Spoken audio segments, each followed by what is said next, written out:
Deputy commissioner Lodhran Rao امتیاز احمد کی ہدایت پر deputy commissioner office میں انسداد ڈینگی کمیٹی کا اجلاس منعقد ہوا۔ اس حوالے سے مزید جانیں گے کاظم عباس بلوچ کی اس رپورٹ میں۔ ڈپٹی کمشنر لودھرا راؤ امتیاز احمد کی ہدایت پر ڈپٹی کمشنر آفس لودھرا کے کمیٹی روم میں انسداد ڈینگی کمیٹی کا اجلاس منعقد ہوا۔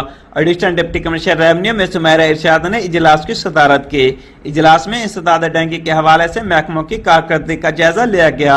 اجلاس میں additional deputy commissioner finance and planning Hidayat Ullah Khan, chief executive officer health doctor Muhammad Akram Chaudhry, deputy district health officer doctor Amir Bashir, deputy director social welfare Syed Salim Raza, district officer ماحولیات Muhammad Rafiq, district officer education Muhammad Aslam Kasrani اور دیگر معاون محکموں کے افسران بھی موجود تھے۔ ایڈیشنل ڈپٹی کمشنر ریونیو میں سمیرہ ارشاد نے افسران کو ہدایت کرتے ہوئے کہا کہ ڈینگی مچھر کے افزائش کی روک تھام کے لیے لاروا کشی ہدف کو ترجیح دی جائے۔